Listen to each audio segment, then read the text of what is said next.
I still remember the exact sound. It was not the sound of gunfire or engines or radios crackling. It was a baby's cry. It cut through the smoke like a blade, high and trembling, and it stopped everything inside me. March 2016, Al-Rashir. The air smelled like concrete dust and burned wires. I had been leading a small humanitarian response team moving through the ruins of a bombed district. The ceasefire had been declared hours earlier, but no one believed in peace here. Buildings leaned on each other like tired giants. The ground trembled each time a distant shell hit somewhere else. Marines around me kept their rifles ready, even though this was supposed to be a rescue. That cry came again. I raised my fist. Everyone froze. The medic beside me whispered, "Captain, do you hear that?" I nodded. I moved toward the sound, stepping over broken bricks, torn fabric, blood-stained sand. My boot caught on something hard. Beneath a slab of concrete, a small hand twitched. I knelt down and brushed away dust. A baby boy, no more than 6 months old, lay wrapped in what used to be a white blanket. The fabric was gray and burned at the edges. His face was streaked with soot, his lips shaking. But he was alive. Around his neck was a silver pendant, round and dull with ash, with faint coordinates etched on the back. For a second, I felt everything else disappear. Not the mission, not the briefing, not the chain of command. Just the sound of his breath. I shouted for the medic. We started pulling debris fast but careful. He coughed weakly when the air hit his chest. He did not have anyone around him. No mother, no family, no records. Just that pendant and that cry. I grabbed the radio on my vest and called for medevac. My voice was steady trained. Civilian casualty, infant immediate extraction required. The reply came back like a wall of cold water. Negative. No clearance for non-combatants. I repeated the request. Same answer. Someone miles away behind a desk was saying no. Around us, dust kept falling like snow. Sergeant Velasquez met my eyes. He didn't say anything, but I read it. If I followed the rule, the child would stay here. If I broke it, I would carry the consequences for years. I looked down at the baby again. His chest rose like a tiny wave, thin and fragile. I pressed 2 fingers against his neck. His heartbeat was faint, but steady. My mind flashed with every regulation, every lecture drilled into me since boot camp. Orders, chain of command. But in that moment, none of that mattered more than that heartbeat. I gave the medic a sharp nod. We wrapped him in my field jacket. My voice came out low and final. "We're taking him with us." Velasquez did not argue. He simply lifted a section of debris so I could pull the baby free. I held him against my chest, feeling his heartbeat against the fabric of my uniform. His tiny hand gripped nothing but air. As we ran toward the helicopter, I heard the pilot yelling over the radio. "No clearance, Captain, we can't." I cut him off. "We're taking him. Launch now." The rotors whipped dust into our faces as we climbed aboard. The wounded Marines stared, but no one spoke. The medic slid a small oxygen mask over the child's mouth, and his breathing softened into something steady, almost defiant. As the helicopter lifted, I stared down at the ruins growing smaller. I knew I had just broken a line that most officers would not cross. Somewhere out there, reports would be written, questions would be asked, careers could end. But in my arms was a life that would not end today. The baby's eyes opened just enough to meet mine. They were dark, unblinking, too silent for a child. I whispered close to his ear, not sure if he could hear me. "I've got you now." That was the moment I made a decision that would change every year of my life that followed. 7 years later, when that same pendant caught the light at a Marine banquet when a 4-star general froze mid-step that night in Al-Rashir came back to me like a knife through silence. But that would come later. Right now, all I felt was the weight of that child in my arms and the sound of the wind hammering against the open ramp. The world might turn its back on him, but I wouldn't. If you were in my boots, would you leave a child in the rubble? The baby lay in a canvas cot inside the field hospital, wrapped in layers of white gauze. The wind outside kept rattling the tent poles. I had faced combat zones before, but there was something unsettling about the quiet that night. A silence that stretched too long, like everyone was holding their breath. The medic checked the baby's vitals again. No record, no name, no tags. Just that pendant around his neck with numbers etched into the back.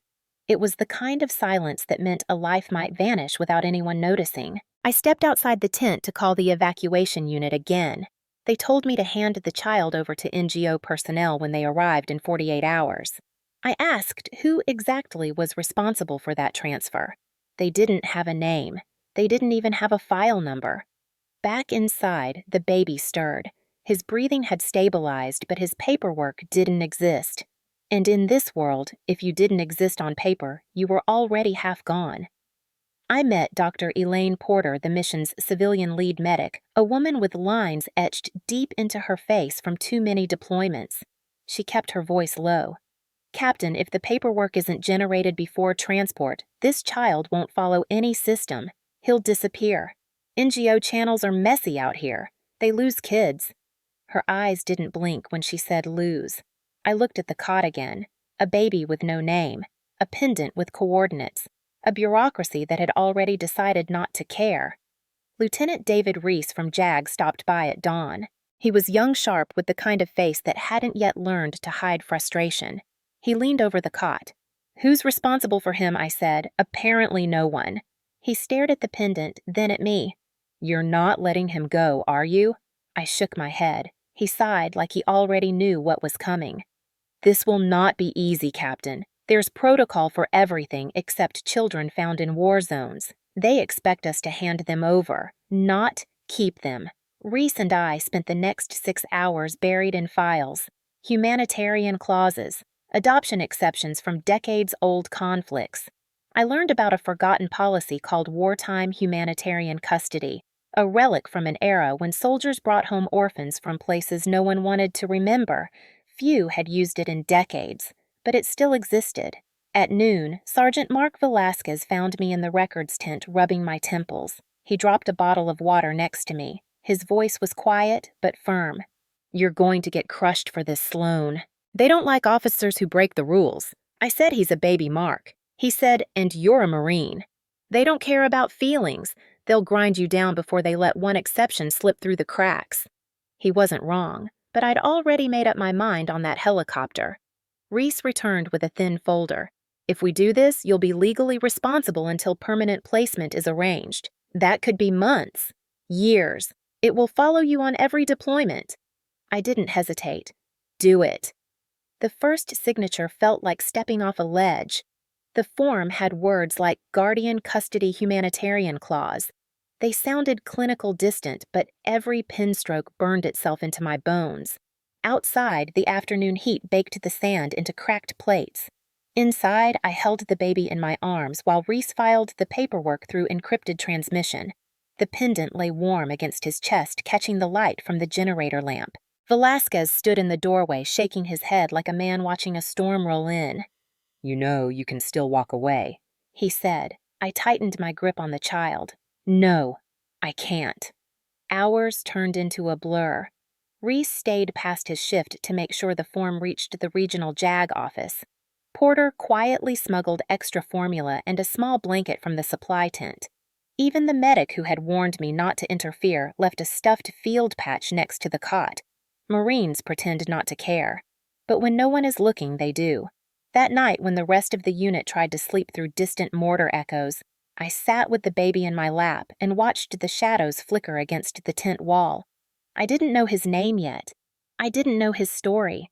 I only knew that if I let the system swallow him, no one would ever know he existed. I whispered softly, "You're not going to disappear." Not on my watch. A week later, the transport convoy arrived. They expected to find an orphan for NGO transfer. Instead, they found a captain holding legal custody orders. The liaison officer read the forms twice, disbelief spreading across his face.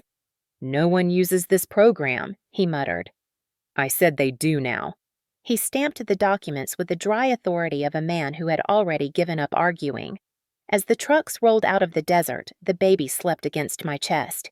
His breathing was quiet, steady. It was the first sound in days that felt alive. I looked at the horizon, at the place where war and sky blurred, and I understood something that no regulation could teach. The system doesn't remember children like him, but I would. That night back at the base, the final confirmation came through.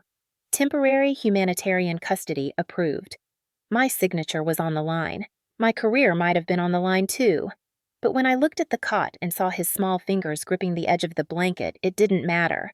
Some decisions don't ask for permission. They ask for courage. The summer heat in North Carolina came down like wet wool. It was the kind that clung to your uniform and refused to let go. July 20, Camp Lejeune. I stepped off the transport with a 6-month-old baby pressed against my chest and a stack of signed custody papers that no one on that base had ever seen before. Marines in the landing zone stared as if I were walking in with a live grenade. They didn't say anything, but silence in the Corps often says enough. I walked straight to the administrative office, the child squirming softly under the shade of my field jacket. The clerk blinked at the paperwork twice. Temporary humanitarian custody. That program still exists. I didn't answer. I just signed the base entry forms. A security officer followed me through the corridor like I was smuggling contraband. In a way, I was. Not weapons, not secrets, just a child. And in this world that was more complicated. My assigned quarters were a temporary barracks room near the training field. Small, echoing with metal walls that seemed to absorb sound. I laid the baby on a folded blanket on the cot. Outside the window, I could hear the steady rhythm of cadence calls and boot hits. Inside, I held a bottle and tried to remember how the medic had shown me to prepare the formula. I was a Marine captain trained for evacuations and ground operations, but the way his tiny mouth reached for the bottle made my hands shake more than any firefight. The base reacted the way bureaucracies always do. Security came first. They scheduled interviews with child services. They scheduled follow-up checks with medical. They sent me to JAG 3 separate times to verify every line of my paperwork. Lieutenant David Reese backed me up, but the looks from the officers around me said what their lips didn't. A child was not supposed to belong here. In the evenings, when the sun fell low over the pine trees, I would stand outside the barracks holding him and listening to the sounds of training echo through the compound. It was a world built for discipline for war, not for the fragile sound of a baby breathing against your shoulder. 2 weeks and an internal security officer came to inspect my quarters. He went through everything like I was under investigation. His voice was flat. "Captain Archer, this is an unusual situation. Command is concerned about your readiness." I nodded without blinking. I had already rehearsed the line.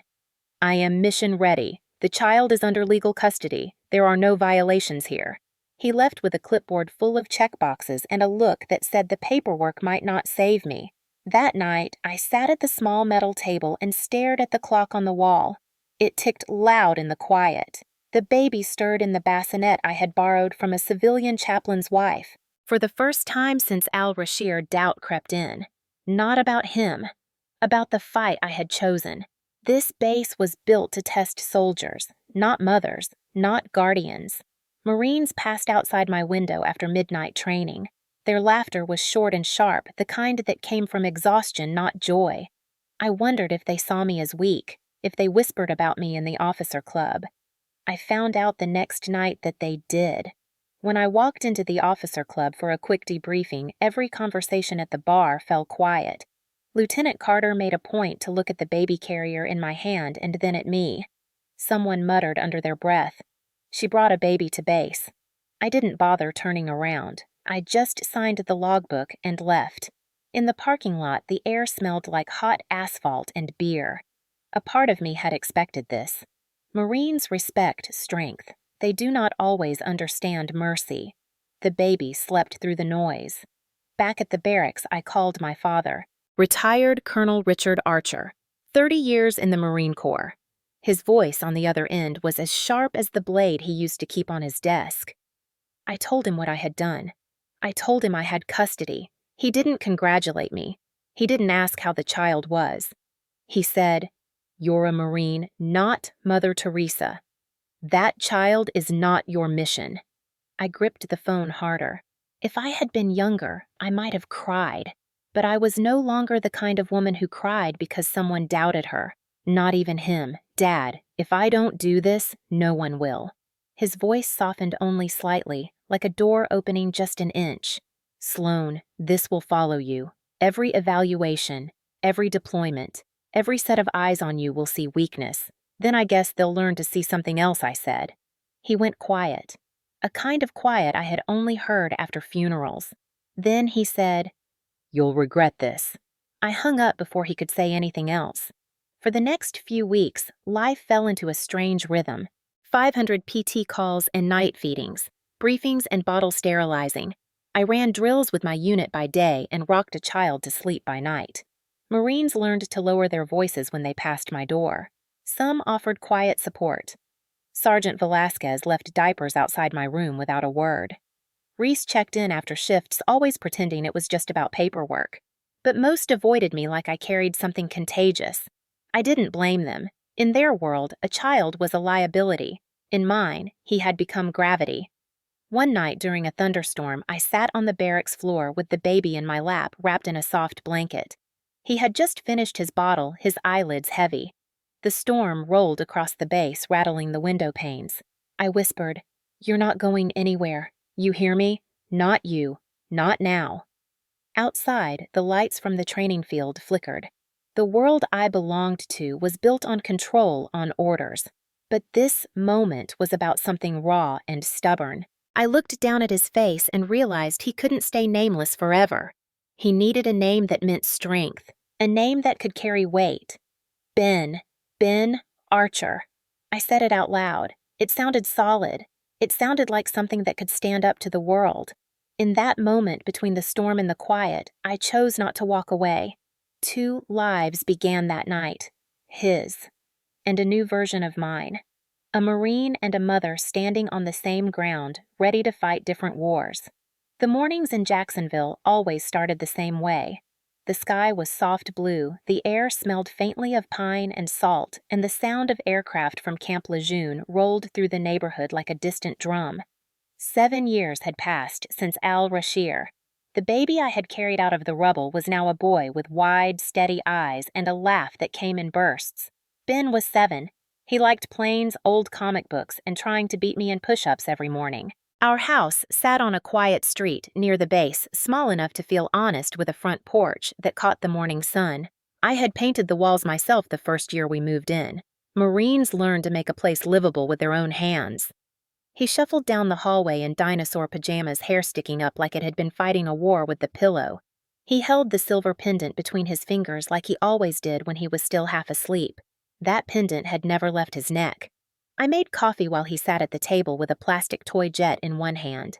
"Mom, do jets ever get scared?" he asked. I smiled into my mug. "Only when they forget how to fly." He squinted like he wasn't sure if that was a real answer or one of my Marine answers. Then he grinned. "I told you mine can do barrel rolls." I nodded solemnly. "Of course it can." He ran outside barefoot to watch the morning flight drills overhead. His eyes followed the jets like they were old friends. Sometimes I wondered if part of him remembered that day, not in words, but in instinct. He had this quiet way of listening to the sky like it whispered something only he could hear. When he was 4, I had told him about courage. When he was 5, I taught him to make his bed tight enough to bounce a coin. When he turned 6, we built a wooden swing together in the backyard. By 7, he was reading bedtime stories to me, pretending he wasn't scared of the dark, even when I could hear the tremor in his voice. The pendant glinted against his chest every time he laughed. It was the only thing he had from the life before me. And even though I never told him everything, I never hid it either. We were a team. After I dropped him off at school, I drove through the familiar gates of the base. My rank had stayed steady by choice. I trained younger Marines, now logistics and field readiness. I liked it that way. No politics, no Pentagon, just the clean order of drills and rosters. But every day when I drove back home and saw Ben waving from the front porch, I knew which uniform mattered more. That afternoon, the PTA meeting at the elementary school was its usual mix of folding chairs, fluorescent lights, and forced smiles. I sat in the back in my khakis, my cover tucked under my arm. Ben was outside playing on the swings with a few other kids.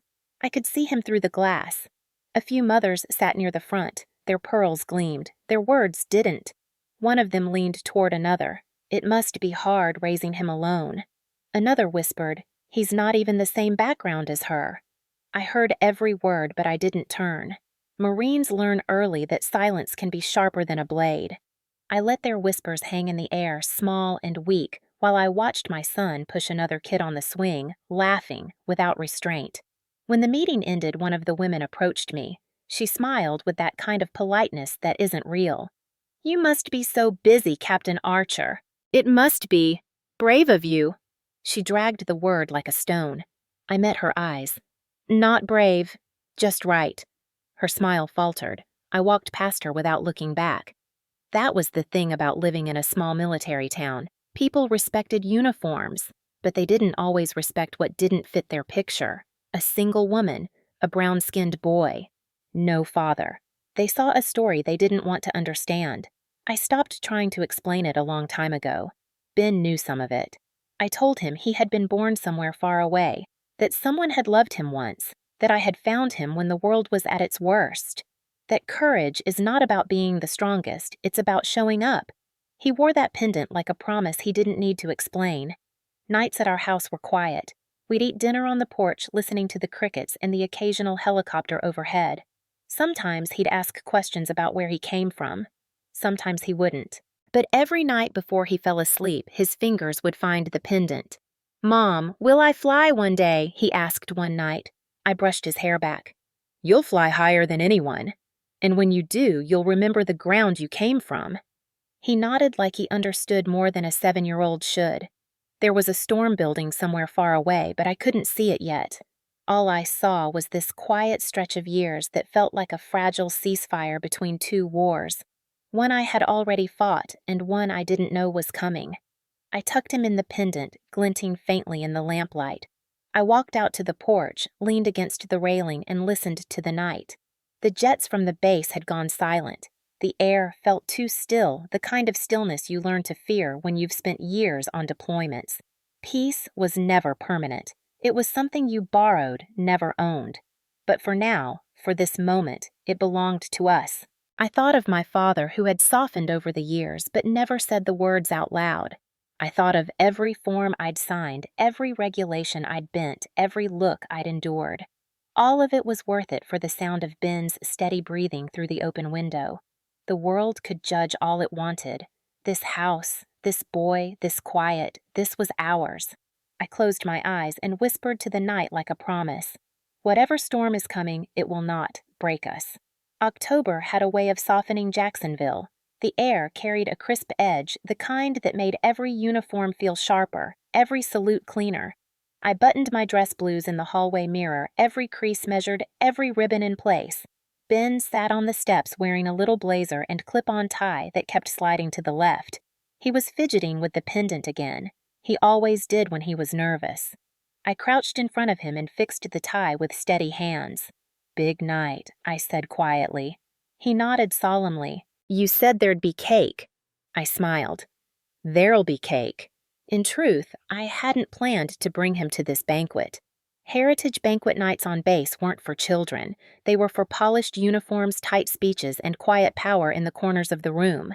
But 7 years after Al-Rashir, after every sideways glance after every night, I'd told him what it meant to be brave. It felt right for him to see my world. Our world. The parking lot outside the officers' club was filled with polished black sedans and a few dusty pickup trucks that always reminded me of the enlisted ranks who built the backbone of this place. Flags lined the walkway. Inside, the sound of laughter echoed under high ceilings hung with banners. The air smelled of waxed floors and fresh coffee. Dress blues filled the room, ribbons catching the light metals clinking softly like a quiet symphony of rank. A quartet played something formal near the stage.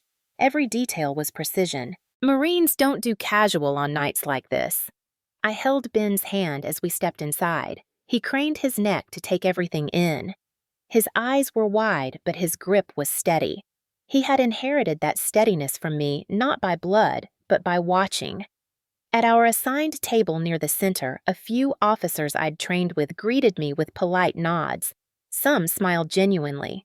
Others measured me quietly the way Marines do when they don't quite know where to place you. Ben sat beside me, legs swinging under the chair. The pendant rested just at the edge of his shirt collar, catching the chandelier light. I caught myself reaching for it, then stopped. He was old enough to own his own space. The speeches began the way they always did. The commandant welcomed the crowd.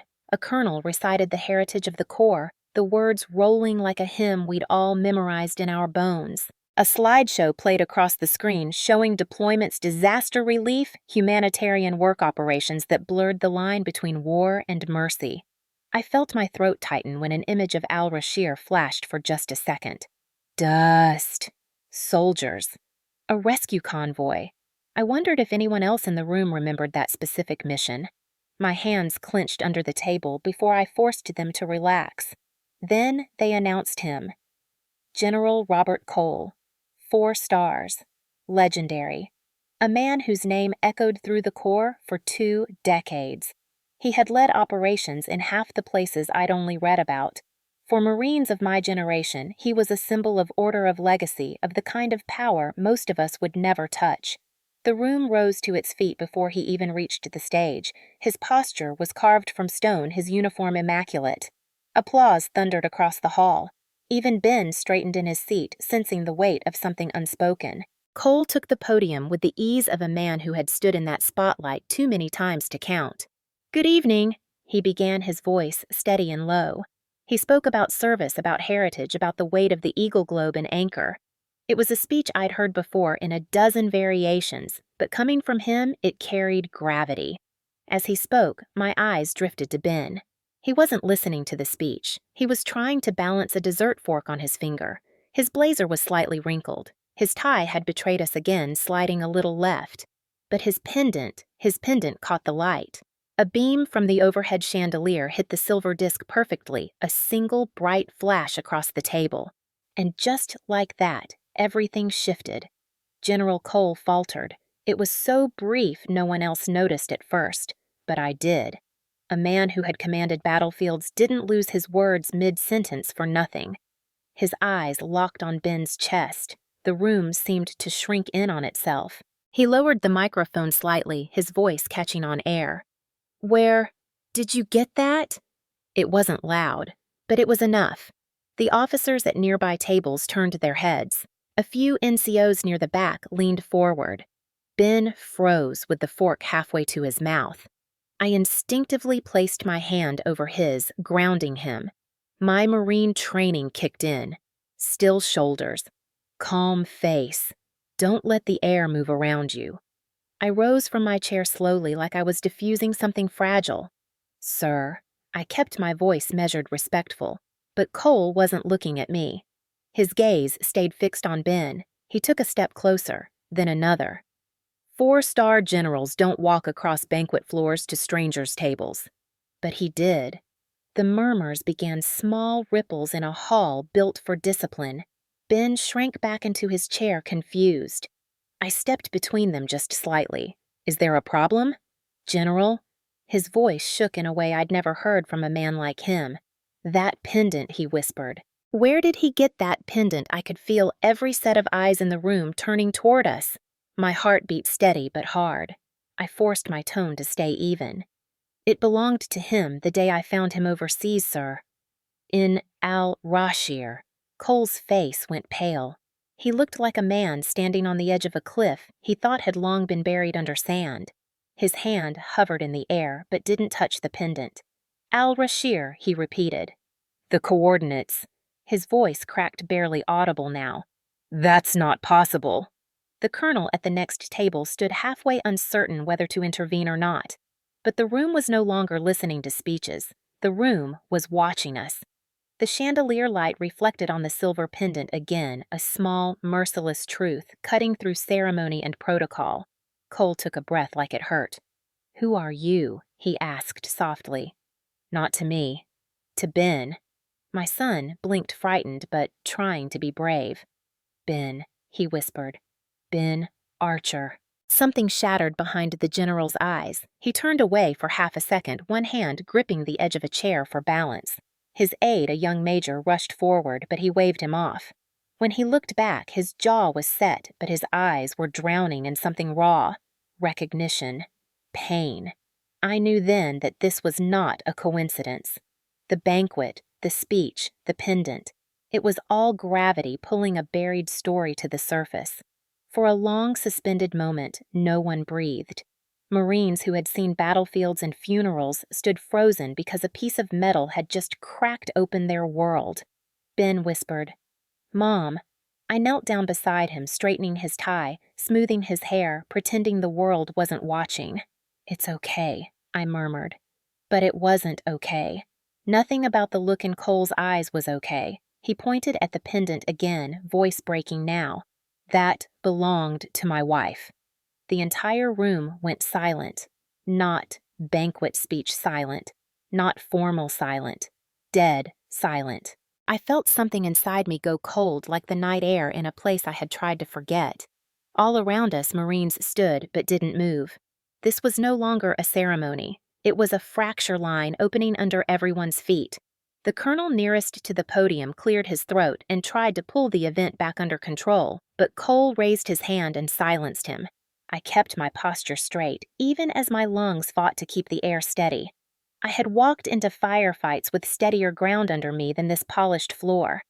I glanced at Ben. He clutched the pendant, now confused and scared. I took his hand. A calm mother. A calm Marine. Always calm until the last second. "General," I said evenly, "we can talk about this privately." But his whisper came fast broken. "No. I've seen that engraving every night for years." He turned to the crowd like he had to explain himself. "She wore it on the last day I saw her alive. His wife. The coordinates. Al-Rashir." The puzzle started snapping together in the worst possible way. I didn't flinch, but inside, something trembled. The MC finally stepped to the mic, voice shaky. "Ladies and gentlemen, we'll take a brief recess." The room erupted in whispers the second the microphone clicked off. But my eyes stayed locked on Cole. His stayed locked on the pendant. The air in that room was no longer ceremonial. It was heavy, dangerous, alive. He whispered once more, almost to himself. How is that possible? I held Ben's hand tighter and raised my chin. Whatever storm this was, it had found us. If a 4-star general froze in the middle of a Marine banquet, would you trust your government's story? They didn't wait until the next day. An hour after the banquet, a staff sergeant in a dress uniform appeared at my door with a polite but immovable order. "Captain Archer, the general, has requested your presence in the conference wing." It wasn't really a request. I tucked Ben into bed at my father's house just off base. He didn't ask questions, only blinked sleepily at me and whispered, "You'll be back?" I brushed his hair and said, "Always." The drive back to Camp Lejeune was quiet. The kind of quiet that follows after something explodes, even if no one calls it an explosion yet. The conference wing was empty except for 2 guards who didn't meet my eyes. Inside, the fluorescent lights burned too bright, washing every shadow away. General Cole stood at the far end of the room, one hand braced against the table as if the air itself weighed too much. His dress blues were still immaculate, but his face wasn't the same as the man who had commanded the room earlier that evening. He looked stripped bare, like a man who had found a ghost standing where a wall used to be. "Captain," he said softly when I entered. His voice wasn't that of a 4-star general anymore. It was lower human, unarmored. I snapped a salute out of reflex, but he waved it off almost immediately. "Sit." The only other person in the room was Colonel Mason Grant, JAG. Silver hair, polished shoes, the kind of man who carried silence like a weapon. He didn't sit. He stood in the corner with his hands behind his back, watching like he'd been waiting for this night for years. Cole lowered himself into a chair. His hands were shaking. On the table in front of him was a printout. I didn't have to guess what it was. A photograph. Al-Rashir. A piece of metal. A string of numbers. He tapped the pendant resting on the table with one finger. It wasn't Ben's. It was the photo from his personal archive. "I need you to tell me exactly what happened the day you found him," he said. His voice wasn't sharp. It was desperate. I told him everything. The rubble, the cry, the static on the radio, the pendant, the dusty helicopter cabin. I spoke like a Marine giving an after-action report, even though my chest felt like it was slowly tightening with every sentence. He didn't interrupt. He didn't even breathe loudly. When I finished, he reached across the table and picked up the pendant gently like it might shatter. "This belonged to Major Sarah Cole," he said. "She was my wife." I didn't blink, but inside everything tilted. I'd read her name once years ago, buried in mission logs and redacted reports that never reached the press. A medevac pilot humanitarian corridor extraction listed MIA after the mission failed. Al-Rashir, 2016. The same coordinates etched on the back of that pendant. The same week, I carried a child out of a ruined hangar. Cole stared down at the table, his fingers curling around the pendant. "She wore this every day. I had the other half. It was our promise before she deployed." His voice fractured on the last word. A general who'd commanded thousands couldn't finish a sentence about his wife. I heard my own heartbeat against the sterile walls. "Sir," I said carefully, I didn't know. No records connected the pendant to anyone. "He was unclaimed." He shook his head slowly. "Not unclaimed. Forgotten." He turned the pendant over so the back caught the light. The engraving was faint, but visible coordinates etched like a wound that refused to close. He read them aloud, each number a punch to the gut. When he finished, his hand went to his mouth like a man who couldn't breathe.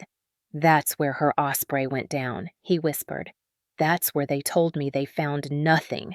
He leaned back in his chair, his face pale. "They lied to me." His hand trembled as he covered his eyes. For a moment, I thought he might actually collapse. The room blurred into the sound of fluorescent lights humming and the small sound of a man breaking quietly. I reached forward but stopped halfway. There are some moments where even a Marine knows silence is the only thing you can offer. When he lowered his hand, his eyes were wet. "He's hers," he said simply. "The timing, the coordinates, everything. Ben is her son." I exhaled slowly, feeling the truth hit with the weight of 7 years pressing at my chest. I had raised him, taught him to tie his shoes, held him through every fever and night terror. But somewhere in a world that had collapsed before he could remember it, another woman had brought him into life. A Marine who never made it home. And this man, this general, was his father. He covered his face again. The sound he made wasn't loud, but it hollowed out the room. Grief isn't always a scream. Sometimes it's the sound of a man remembering every second he didn't get to hold his child. Mason cleared his throat from the corner, a deliberate sound cold as metal. Cole stiffened, wiped his face quickly, and sat straighter like he was trying to pull the uniform back on around his pain. "We need to be careful," Mason said flatly. His voice didn't match the air in the room. It didn't acknowledge what had just happened. This situation involves classified operational failure and prior political fallout. It was resolved years ago. If this story resurfaces, it will not be a family matter. It will be a scandal. His words fell like a gavel. Cole turned toward him, eyes blazing with something new. "She was my wife," he hissed. Mason didn't blink. She was also a mission that went wrong. "Those files are sealed, General. I suggest they stay that way." I didn't move. But inside me something twisted. There it was, the wall. The same wall I'd felt over the radio 7 years ago, when someone told me no evacuation for civilians. The same wall that lets children become footnotes. Mason's gaze shifted to me, calculating. Cold. "Captain Archer." He said, "You will not speak to anyone about this until the chain of command determines next steps. You're already an anomaly in this case. Let's not make it worse." Cole's chair scraped against the floor as he stood, hands braced on the table. "No, she deserves more than silence." Mason's expression didn't flicker. "You're not the only one this could damage." That was the moment I realized Mason knew. He had known this story for years. Maybe not the boy's face, but the mission, the missing woman, the cover-up. His stillness wasn't shock. It was control. It was the ease of someone who has already buried the truth once. Cole took a step toward him. "If you had anything to do with burying this..." Mason raised a hand like he was cutting off a briefing. "I don't bury things. I protect what's left." I stood slowly. What about what's right? Mason finally looked at me fully, as if deciding whether I was a threat. "Right doesn't win wars, Captain. It keeps them going." Cole's breathing was harsh now, but measured. He wasn't the man at the podium anymore. He was a father who had just found out his son had been hidden from him for 7 years. And the man standing behind him had helped build the silence. "Sir," I said quietly to Cole, "I'll cooperate with whatever process is required, but I won't let him disappear again." Mason's jaw tightened. "Then I suggest you understand the cost." I met his stare and didn't blink. I had lived with that cost for 7 years already. When I left the conference room the night outside the base was cold and still. I sat in my truck, hands gripping the steering wheel, trying to breathe through the weight sitting in my chest. Ben wasn't just a boy I'd pulled from rubble. He was the son of a woman the Corps had buried without a body and a man who had been lied to. And now those lies were waking up. Behind the glass doors, I could still see Mason's shadow in the hallway. He didn't look shaken. He looked ready. Like a man who knew that if the past clawed its way out of the ground, he'd have to bury it again. But this time, I wasn't going to let it. The Monday after the banquet felt different. The base looked the same. Flags waving outside headquarters, Marines running their morning PT, the metallic smell of gun oil and concrete everywhere, but beneath the surface, something had shifted. I felt it the way you feel the pressure change before a storm. The first knock came before noon. 2 officers from the personnel office. The conversation was polite rehearsed. "Captain Archer, the command, recommends you stay clear of anything related to the 2016 Al-Rashir file. There's no active case. You have no formal standing to pursue it. It would be in your best interest to drop it." The last sentence carried the weight. "Drop the case, Archer. Don't make this a circus." They left without waiting for an answer. Marines learn early that silence can be an order too. I didn't salute them on the way out. That night, when Ben was asleep, I sat at the kitchen table with the pendant under the lamp. I'd held this piece of silver for 7 years without asking the questions it deserved. Now, every number on the back felt like a code daring me to say them out loud. I whispered them to the empty room. Al-Rashir. The day everything began. 2 nights later, I met with General Cole at the Officers' Memorial Garden. It was late after taps. The base was quiet except for the wind. He wore civilian clothes, hands shoved into his jacket pockets like a man who'd spent his whole life standing straight and didn't know what to do with the weight of grief. "They've already called me twice," he said without looking at me. "Told me to let the past rest. Told me they'd take care of the paperwork. I buried my wife with an empty coffin. I'm not burying the truth too." His voice was low but solid. "But they're holding everything behind classified walls." "Then we find the cracks," I said. He turned toward me, and for the first time there was no rank between us. Just 2 people standing on opposite ends of the same wound. "You know this will end badly," he said. For someone, I answered. The next morning I opened a folder I hadn't touched in years. The adoption paperwork, the humanitarian custody clause, the forms that had let me take a 6-month-old boy home from a war zone, and at the bottom, a signature. Lieutenant David Reese, JAG at the time. A man who had fought the system in small, quiet ways. He'd been promoted and transferred to Quantico, but Marines are creatures of habit. They answer their old calls. I found him 3 hours later in a corner office cluttered with dusty plaques and untouched commendations. His hair was grayer, but the sharpness in his eyes hadn't faded. "I was wondering when this day would come," he said as soon as I walked in. "You knew," I said. He nodded once. "Not everything. Just enough to know something was wrong. I was told the child had no traceable parentage, but the seal on the mission log, someone burned them shut. That doesn't happen for nothing." He pulled open a file drawer like a man unlocking a grave. Most of the 2016 Al-Rashir operation files are sealed under Joint Command, but a few crumbs fell through the cracks. He handed me a copy of the medevac flight list. Sarah Cole's name was still there, half redacted. They called it a flight error. But look closer. I scanned the report, my stomach tightening. The extraction route had been altered mid-flight.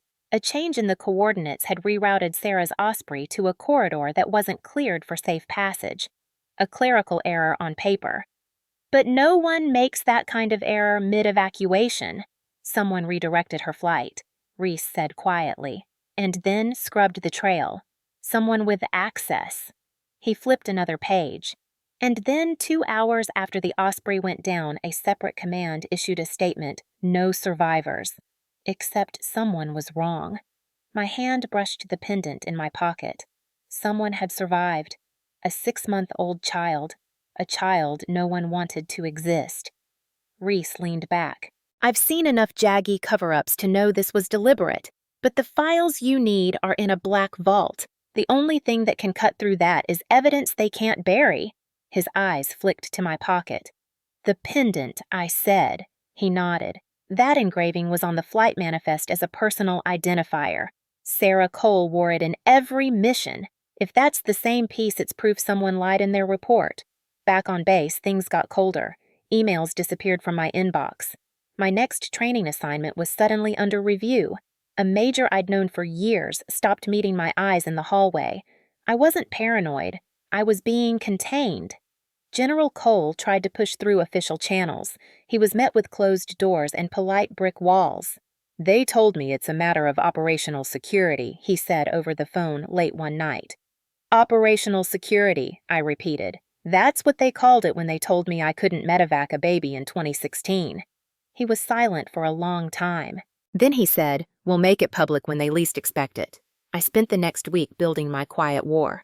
I requested access to the 2016 casualty logs under humanitarian grounds, knowing they'd deny it.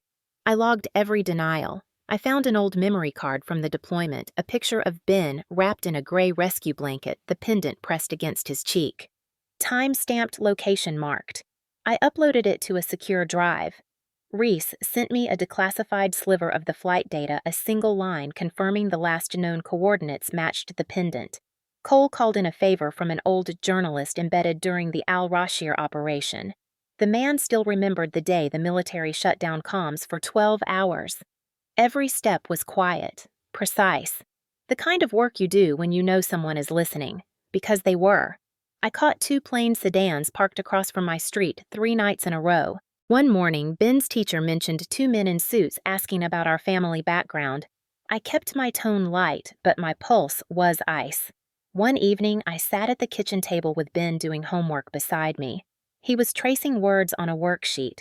My laptop screen glowed with a grainy image of Sarah Cole from a briefing photo I'd found buried deep online. She had a strong jaw, eyes like Ben's, and the same necklace glinting under the harsh sun of Al-Rashir. "Mom," Ben's voice pulled me back. "Why are you sad?" I forced a smile. "I'm not sad. You look like you're fighting something." I blinked. It was the way he said it, calm, quiet, like he could feel the storm, even if he didn't know its name. I reached out and squeezed his hand. "Sometimes people try to hide the truth," I said softly, "but we don't let them." 2 days later, Reese called me from a restricted line. I found something buried in the archived transmission logs. 38 minutes before Sarah's flight went down, someone at HQ ordered a change in her evac path. That someone was Mason Grant. I closed my eyes, gripping the edge of the desk. Of course it was him. The man who stood silent in that conference room like he owned the air. The man who looked at me like I was a problem, not a person. He hadn't just known about the cover-up. He had signed its birth certificate. The pendant wasn't just a symbol anymore. It was the last thread holding the truth together. And Mason Grant had no idea how tight I was holding it. 2 weeks after the banquet, the base auditorium buzzed with a carefully engineered sense of pride. It was award ceremony day 1, of those nights where speeches where polished metals gleamed and reputations cemented themselves in photographs that would end up in Marine Corps newsletters. The red, white, blue banners hung straight brass buttons reflected the stage lights, and the faint smell of floor wax filled the air. On the surface, everything was calm. Underneath, I was about to light a fuse no one would be able to smother. Ben was at home with my neighbor tucked away safely. I wasn't going to let him watch this storm break. I walked into the auditorium in my dress blues spine, straight jaw locked. Marines turned their heads as I passed. Not out of respect, out of curiosity. They'd all heard whispers since the banquet, the pendant, the general's reaction. Rumors move fast on base, the kind of fast that no official statement can outrun. General Robert Cole sat on stage front row with his stars gleaming beneath the spotlight. He'd aged a decade in those 2 weeks. The man who once looked untouchable now carried the visible weight of a father who had learned his son was alive after 7 silent years. And next to him, like a shadow carved from granite, sat Colonel Mason Grant. His face was blank arms folded posture radiating control. He wasn't nervous. He was ready to crush whatever dared to climb out of the past. The ceremony began with the usual rhythm. Names called commendations read applause punctuating the script. Then the MC announced the humanitarian commendation segment. My name was on that list. I rose slowly, feeling Mason's eyes on me like a laser sight. The MC handed me the microphone, expecting a polite 30-second acceptance about duty and service. But I had already filed a speech waiver under a rarely used regulation officers recognized for humanitarian acts were entitled to share their story. They expected me to say something modest. They didn't expect a war. I stepped forward to the podium. 7 years ago, I began my voice steady. I was deployed to Al-Rashir during a humanitarian corridor collapse. The room fell into that particular kind of silence only Marines know. Not empty silence, listening silence. In the middle of the rubble, I found an infant. No name, no ID, just a pendant around his neck. Coordinates engraved on the back, coordinates that the system insisted didn't exist. A few heads turned, others stiffened. I let the weight settle. I was told to leave him behind. I didn't. My fingers tapped the pendant I had tucked into my uniform pocket. For 7 years, I raised that child. And for 7 years, the system told me nothing existed on those coordinates except sand and loss. I looked toward Mason. His face didn't move, but his knuckles tightened against his armrest. 2 weeks ago, I continued a 4-star general recognized this pendant in the middle of a Marine banquet because it belonged to his wife, Major Sarah Cole. A Marine medevac pilot declared missing in action, declared dead. But her son was never dead. He was silenced. A low ripple moved through the crowd. Young Marines straightened unconsciously. Older officers shifted in their seats. I glanced at Cole. He didn't nod. He didn't need to. His eyes carried the weight of confirmation. I stepped aside and Cole rose. He didn't need a microphone. His voice carried across the hall like a steady drumbeat. The pendant is real. My wife wore it on the last day I saw her. The coordinates match the crash site, and everything I've been told for 7 years was a lie. The entire auditorium held its breath. I walked back to the podium and pressed the small button on the side. The projector behind me lit up. A black and white map appeared, military grid coordinates time-stamped March 2016. Then, the next slide, Sarah Cole's Osprey flight plan with a red line where the route had been changed mid-flight. Then the final slide, Mason Grant's digital signature authorizing that route change. The sound that followed wasn't loud. It wasn't shouting or chaos. It was the sharp collective intake of breath from hundreds of Marines realizing the line between war and betrayal ran through the very room they were sitting in. Mason was on his feet before the last slide hit the wall. "This is classified material," he barked. His voice cracked through the silence like a whip. "No," I said evenly. "This is evidence, and it was declassified yesterday under humanitarian law." He turned toward Cole. "General, shut this down. Right now." Cole didn't move. His jaw clenched. "Sit down, Colonel." The reporters at the back of the room, local press military correspondents, leaned forward with their cameras. I had tipped them off with one line in an anonymous email. "If you want to see a 4-star general confront the ghost of a cover-up, be at Camp Lejeune at 1800. Mason took a step toward the stage. 2 MPs quietly moved into position near the aisle. He saw them. He didn't like what he saw. I turned back to the microphone. This pendant survived when an aircraft didn't. It outlived a war, a bureaucracy, and a cover-up. And tonight it's going to outlive the silence, too. The next slide appeared a single still photo of me in 2016, holding Ben in a rescue blanket pendant pressed against his cheek. Time-stamped. Geotagged. Unshakable. Mason's voice dropped low. "You're finished, Archer." I met his gaze. "No. You are." Cole stepped forward now, his voice heavy but unshaking. Colonel Mason Grant authorized the flight path that sent my wife into a dead corridor. He buried the evidence. He buried her. And tonight, the course will not bury another truth. The reaction came in waves, officers whispering, younger Marines staring wide-eyed. One captain whispered, "Jesus Christ." Another muttered, "7 years." The silence wasn't empty anymore. It was charged. The MC fumbled with the papers on the podium. "General Cole, sir, maybe we should—" "No." Cole cut him off. "They need to hear it." Mason tried again, louder. "This is not the place." I raised the pendant high. The light caught the engraving, the coordinates gleaming in front of everyone. "Then where is the place?" I asked. "How many more ceremonies should we give to the silence before someone says the truth out loud?" Mason froze, not because of me, but because the reporters had started filming. This was no longer a room he could control. It was a story. And stories have teeth.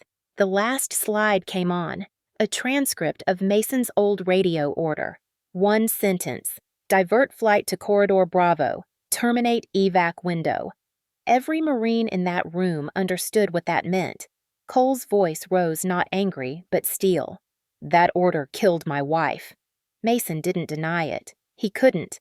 Not with his name staring back at him in 30-point font on a projection screen. The commandant's aide rose slowly from the side row, whispering into a comm. MPs moved closer. The stage was no longer mine. It was history writing itself in real time. I let out a breath I'd been holding for 7 years. I didn't feel triumphant. I felt steady. Exactly the way I did when I pulled a baby out of rubble, knowing the world might never thank me for it. I stepped closer to the mic one last time, my voice low but cutting through the static. "If your uniform was the last thing they used to silence the truth, would you stay silent too?" No one moved, not even Mason. But the silence that followed wasn't obedience anymore. It was reckoning. The knock came exactly 7 days after the confrontation. It wasn't loud. It wasn't hesitant either. It was the kind of knock from someone who had spent a career walking through doors like they belonged to him. I didn't open it right away. I stood in my kitchen, hands wrapped around a lukewarm mug of coffee, listening to the rain hit the porch roof. Ben was at a friend's house for a playdate. That wasn't an accident. I'd been expecting this knock. When I opened the door, Mason Grant stood there, not in uniform, but in a dark coat, his face pale and drawn. His posture was smaller than the man who had barked across a microphone 2 weeks ago. His shoulders slumped just enough to betray what was coming. "Captain Archer," he said, though the title sounded awkward now. He wasn't here as Colonel Mason Grant anymore. He was here as a man dangling over the cliff edge he built himself. "I thought you'd be somewhere else by now," I said flatly. "They suspended my clearance. Confined to base under review. You know that?" "Good." He shifted uncomfortably, glancing around my porch like the words he'd practiced on the way over were scattering. "I need to talk to you." I crossed my arms, leaning against the doorframe. I didn't invite him in. "Say it here." For the first time since I'd known him, he looked almost human. Not powerful, not cold, just cornered. "You don't understand what's about to happen to me. I'm not just going to lose my rank. They're building a case that could send me to prison for the rest of my life. Everything I've done, everything I've built, it's all falling apart." My expression didn't change. Actions. Consequences. He took a breath, his jaw tightening. "I came to make a deal." That made me laugh low and sharp. "A deal. You buried a mission and a mother, and now you want a deal." He stepped closer. I didn't move. "Help me clear my name, Archer. You and I both know this goes beyond me." I didn't order that flight path change alone. I was following directives that came from above me, names you don't even know. If you testify that I wasn't the one who initiated it, we can both make this disappear quietly. They'll go after someone higher up. I'll walk. You'll look like a hero. The rain hit harder against the porch. I let the sound sit between us for a long moment. He thought this was still the world he controlled, the kind where pressure and power tilted the board in his favor. But he didn't understand something fundamental. The moment he signed that order, the board started tilting the other way. You want me to lie, I said finally. He shook his head quickly. No, just redirect the truth, adjust the narrative, dress it up in different words, I said. But it's still a lie. His hands clenched at his sides. Sloan, if this goes through the way it's going now, I'll die in a cell. My family, I cut him off. Sarah Cole died in the desert, alone, because of a flight path you signed. Her son grew up not knowing his name because you buried him in paperwork. Your family will get a lawyer. She didn't get a chance. He flinched, the first real crack I'd seen in him. It wasn't supposed to happen like that, he whispered. It was a calculated risk. They told me, I echoed. You mean the system you defended when you looked me in the eye and told me to shut up? The same system you served while you watched me raise the child you erased. The mask slipped then. His voice broke. I was trying to protect the core. You know what it's like. If that operation had gone public, it would have destroyed everything, so I made a call. And now, I said quietly, you're facing the cost of that call. Rain dripped from the edge of the porch roof. He took a step closer, his voice dropping lower, desperate now. Please, you're a Marine. You understand loyalty. You understand that some things are bigger than us. I didn't step back. I didn't soften. Loyalty doesn't mean obedience. It means doing what's right when everyone else runs from it. That's what the uniform was supposed to stand for. You turned it into a shield for your own fear. His breathing grew heavier. They'll drag me through the mud. My name. My family. Your name is already in the mud. Mason. You put it there. For a heartbeat, we stood in silence, two Marines on opposite sides of a battlefield that didn't involve rifles or sandbags, but truth and consequence. He lowered his head slightly. When he spoke again, his voice was a whisper. I didn't mean for her to die. My hand tightened on the doorframe. But you signed the paper that sent her there. He finally looked up, eyes glassy in the rain. Help me, please. I let out a slow breath. You buried a mother, and almost buried her son. No. The word landed heavier than I expected. It wasn't loud. It didn't need to be. I stepped back and closed the door. His silhouette blurred through the frosted glass as the rain thickened. He didn't move for a long time. Then, finally, footsteps on wet wood. Gone. 3 days later, Mason Grant was officially charged under the Uniform Code of Military Justice. Conspiracy to falsify operational orders, negligence resulting in death, suppression of evidence. The military press called it a case of systemic failure, but inside every Marine conversation they called it what it was, a cover-up that finally snapped. The day he was escorted from base in handcuffs, I didn't go to watch. I was at home with Ben, helping him build a model airplane on the kitchen table. The news played softly in the background, Cole giving a brief statement at the courthouse steps. He didn't mention Mason's name. He mentioned his wife's. Mom, Ben said, holding up a crooked wing. I think it's flying wrong. I smiled faintly. Then we fix it. Mason had spent years making sure no one could fix the truth.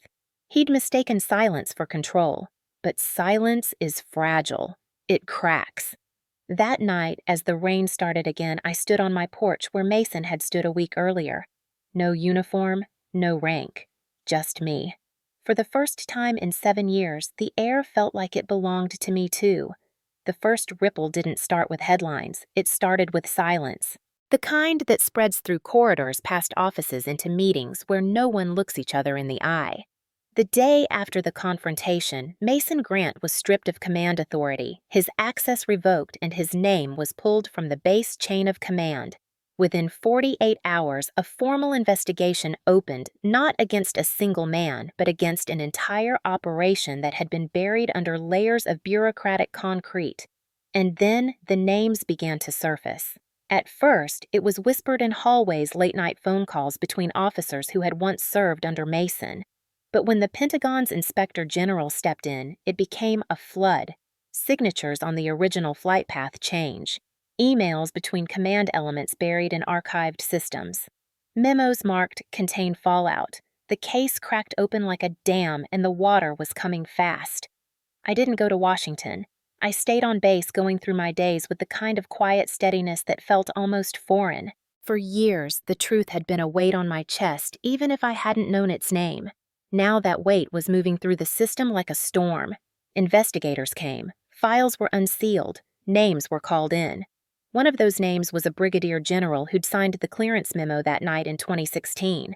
Another was a civilian contractor who'd handled the redaction protocol. They thought the war was far enough away, the dust settled enough that no one would look back. They were wrong. General Robert Cole stood at the center of it, not as an officer anymore, but as a man who refused to let his wife's death stay buried. Every time he testified, the press captured the image of his stars against his chest shining next to the photo of Sarah Cole he carried with him.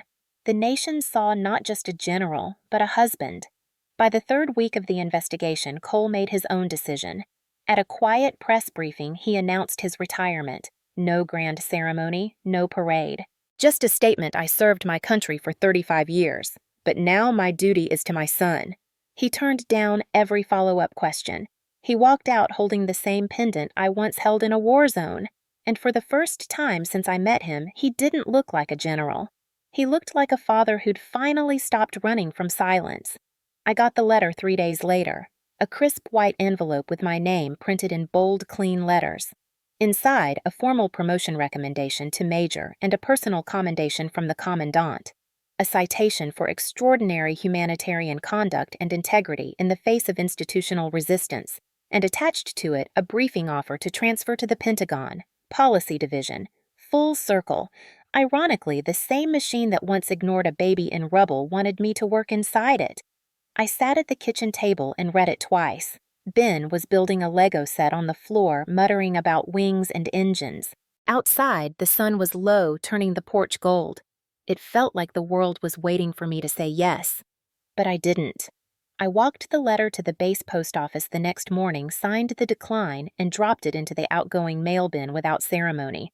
I didn't need a desk in Washington. I needed my life back.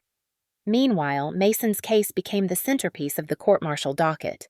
He entered the courtroom in handcuffs and dress uniform without rank.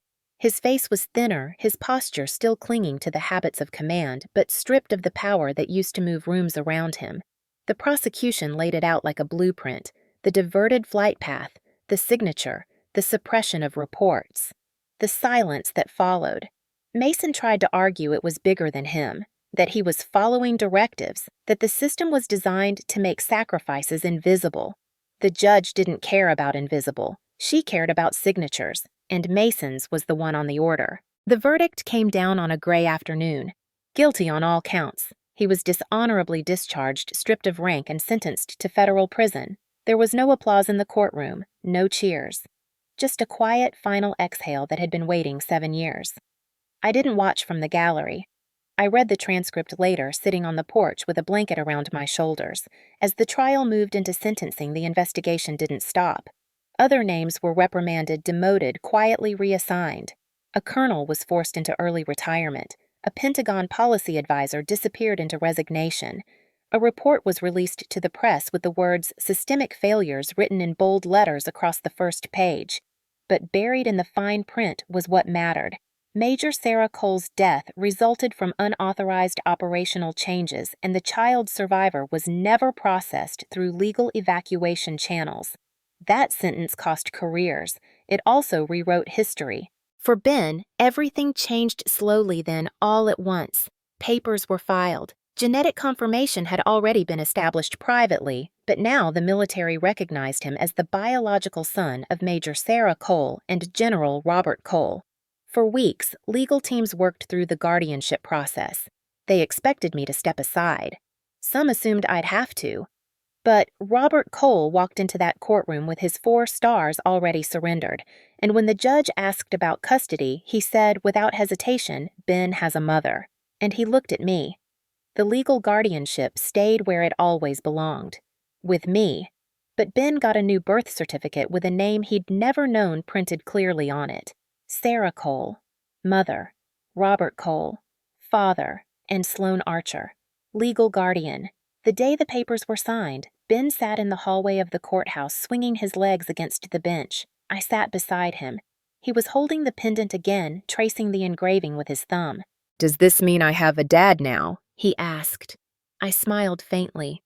You've always had a family. It's just bigger now. Robert Cole walked out of the courtroom not in uniform, but in a simple dark jacket. He knelt in front of Ben, his hands shaking, and said softly, "If it's okay with you, I'd like to be part of your life." Ben studied him for a moment, then nodded. Okay. It wasn't cinematic. It was quiet, which somehow made it feel real. The Corps moved on as it always does. New commanders came in. The files on Al-Rashir were unsealed to the families of those lost. I returned to my duties on base not as a symbol, not as a headline, just as a Marine doing her job. I trained recruits. I ran drills. I made sure my son got to school on time. Every so often, reporters tried to knock on my door. I never answered. They'd already told their story. I didn't owe them anything more. General Cole No Robert now moved to a small house a few miles from mine.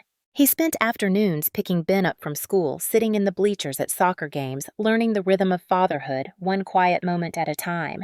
One evening I stood in my yard, watching them toss a football under the fading light. Ben's laugh echoed across the grass light and loud and free. Robert threw the ball a little too high. Ben jumped, missed, fell backward laughing. Robert laughed too. A man who had spent decades underweight was learning how to breathe again.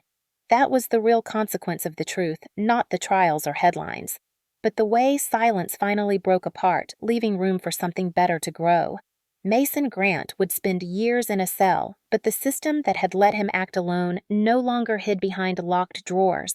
The Corps would remember his name in the way it remembers every failure quietly but permanently. For us, life didn't become perfect, but it became ours. Ben still wore the pendant every day. Not because it was the only thing he had left of his mother, but because it was a reminder of what survived. A small piece of silver that outlived war, lies, and silence. And in the quiet, after everything broke, I learned something that no medal could teach me. Sometimes the most powerful victories happen without a single shot being fired. The air was still that morning, the kind of stillness that only comes after the storm has done its damage and moved on. The Atlantic stretched out beyond the base like a sheet of quiet steel, its surface broken only by the occasional breeze. The Memorial Garden at Marine Corps Base Camp Lejeune was never loud. It was a place meant for silence, for remembering the names carved into the cold granite of the wall that stood beneath the old flagpole. In the center of the garden, the soil had been turned and freshly laid around a young oak tree, its leaves catching the early summer light. It wasn't tall yet, but it already stood with the kind of quiet defiance that only oaks have. It would grow here for decades long after we were gone. Robert Cole stood beside me not in uniform, just in a simple gray jacket, hands loosely clasped behind his back. Ben stood between us, clutching the pendant against his chest, the way he had done every day since I first pulled him from the rubble. There was no ceremony today, no reporters, no speeches. Just us, a folded flag, a bronze plaque that read, Major Sarah Cole, and a tree that would outlive every headline. I had worn civilian clothes, jeans and a plain blue shirt, the fabric soft and familiar. For years, I had carried the weight of that uniform as both armor and chain. But today wasn't about uniforms. It was about what came after. Robert's eyes lingered on the plaque, tracing every letter. He didn't speak. He didn't need to. His face told the story of every year lost between a husband and the woman whose name was now carved into stone. The ocean breeze lifted his hair slightly as he closed his eyes. For the first time since I had met him, his posture wasn't that of a general. It was just a man remembering a wife. Ben took a few steps forward, kneeling down at the base of the oak. He touched the soil with small, careful hands. "Will it get big?" he asked softly. Robert crouched beside him, his voice low and steady. "It will. Stronger every year. Like Marines." Ben tilted his head. Robert gave a small smile, the kind that doesn't quite reach the eyes but still holds something warm. Exactly like Marines. I watched them from a few feet back, the way the light filtered through the oak leaves onto Ben's hair, the way Robert's hand rested gently on his son's shoulder. Not in command, but in quiet presence. For 7 years, the truth had been buried under lies, and now it had roots in the soil. We didn't bring flowers, we brought the truth. The folded flag lay on the bench nearby. Robert had brought it from his home, the same one that had been handed to him when Sarah was declared missing in action. He had kept it folded for 7 years untouched, like a wound sealed too tight to breathe. Today, he laid it beneath the oak tree. He pressed his hand over the fabric for a long time before stepping back. The breeze caught the corner of the flag, lifting it gently like the ocean itself was breathing with us. I thought about the trial, the headlines, the uniforms stripped of rank, the politicians who spoke carefully to protect themselves. None of that belonged here. Out here, the only thing that mattered was a woman who had flown into danger to save others and a child who had survived because of it.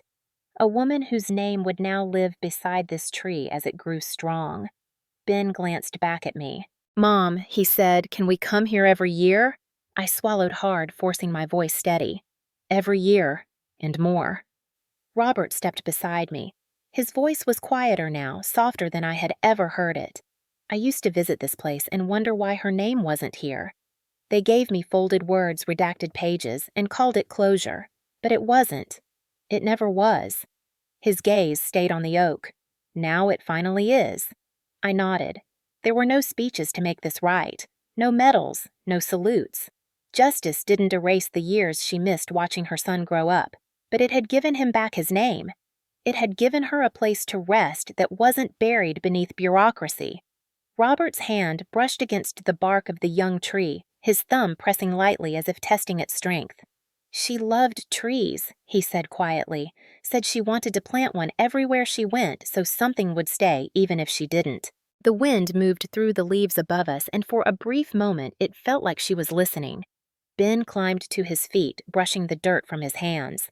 He slipped his pendant back under his shirt, but kept a finger hooked through the chain. "She'd like this," he said. I crouched in front of him and fixed a strand of hair out of his face. "She'd love this," I said. "And she'd love you." He tilted his head. "Even though she didn't get to meet me, especially because of that." His eyes widened just a little, the way they always did when something clicked deep inside. He looked back at the oak like it was part of him now. And maybe it was. Robert stood quietly staring at the flag folded beneath the tree. "I thought justice would feel like victory," he said slowly. "But it doesn't." I nodded. "No. It feels like breathing again." He looked at me, then really looked, not as the woman who exposed the truth, not as a Marine under his command, but as the person who had raised his son when the world pretended that boy didn't exist. "Thank you," he said simply. I didn't answer. Some things didn't need words. The three of us stood there a long time, listening to the waves. Somewhere down the coast, a training exercise echoed faintly, boots hitting sand. A distant bark of commands, but it all sounded far away. This small piece of earth was separate, untouched. As the sun rose higher, its light slid across the plaque, making the engraved name glow faintly. Sarah Cole. It no longer belonged to a forgotten line in a casualty report. It belonged to a story no one could bury again. Ben wrapped his fingers around mine, and I felt the warmth of his palm. It was steady, alive. Everything they tried to erase had grown into something stronger. That was the quiet truth of this moment. Justice doesn't always roar. Sometimes it just stands quietly beside an oak tree, letting the wind carry the rest. Robert finally exhaled and took Ben's other hand. "Let's go get breakfast," he said softly. Ben nodded and looked back at the tree once more. I let them walk a few steps ahead of me, their silhouettes framed against the line where ocean met sky. I lingered just long enough to press my hand to the tree's bark. The texture was rough, young, unyielding. I whispered not to anyone, just to the wind. "You're home now?" Then I turned and followed my family down the path, the sound of the waves fading into the hum of a world that for once didn't feel like it was closing in. It felt open, wide, quiet, free. The house was quiet. The kind of quiet that seeps into your bones after the noise has finally run out of places to hide. Outside, the Atlantic stretched under a pale moon, the tide rolling in steady, soft breaths against the shore. I sat on the porch, a thin blanket over my shoulders, one hand wrapped around a mug that had long since gone cold. Through the open window behind me, I could hear Ben's slow, even breathing as he slept. That sound had become my anchor over the years, steady and real, a reminder of why I had chosen to fight when silence would have been easier. The wind off the ocean carried the scent of salt and pine, mixing with the faint creak of the wooden steps beneath me. I leaned back against the porch post, watching the faint glimmer of the pendant hanging from a nail near the door. It wasn't just a piece of silver anymore. It was a marker of everything that had survived a war, a lie, and the long silence in between. For years, I thought justice would feel like a medal, something heavy polished placed in your hands with applause and speeches. It didn't. Justice felt like standing under a quiet oak tree with two people who meant everything to me. It felt like breathing after years of holding my breath. It felt like being able to sit on this porch with the ocean in front of me and nothing pressing down on my chest except the cool night air. I closed my eyes, letting the breeze brush my face. My voice came out softly, almost like a thought more than speech. Sometimes justice doesn't wear stripes. It just refuses to stay silent. The sentence hung in the air for a moment, caught between the sound of the ocean and the quiet rhythm of the night. I remembered the rubble in Al-Rashir, the heat, the dust, the weight of a baby in my arms while the radio on my shoulder barked orders to leave him behind. That moment had split my life in two, the person I was before and the person who refused to walk away. People think courage is loud. It isn't. Real courage is quiet. It lives in the space between orders and conscience, between fear and what's right. I looked toward the horizon where the moonlight touched the edge of the water. "If you hear a cry in the ruins," I whispered, "don't walk away." I said it for the woman whose name was now etched on a plaque under an oak tree. For the boy sleeping in the room behind me. For the version of myself who had once stood shaking in a war zone, not knowing what came next. The course would move on as it always does. Wars would come and go. Orders would be written, carried out, forgotten. But this story wasn't just mine. It belonged to every voice someone tried to bury under paperwork, under silence, under the excuse of operational necessity. I set the mug down beside me and folded my hands together. I didn't need rank to speak anymore. I didn't need medals to prove what mattered. What mattered was this: the truth didn't disappear. It endured. If this story found its way into your hands, if it stirred something in the quiet places you don't talk about out loud, then this is the only thing I'll ask: share it. Not for me, but for every voice they tried to bury. For every cry in the ruins that someone thought no one would answer. I looked at the ocean one last time, letting the sound fill the silence. Behind me, Ben shifted in his sleep, murmuring something soft and small. I smiled without thinking, the kind of smile that comes when you realize for the first time in years that the night isn't something to survive. It's something to rest in. The wind picked up, carrying the smell of salt and the whisper of distant waves. Tomorrow, life would continue. He'd go to school. I'd go back to the base. The oak tree would stretch its roots a little deeper, and the world would keep moving forward. But tonight, it was enough to sit on this porch wrapped in quiet, knowing the truth had finally outlived the silence.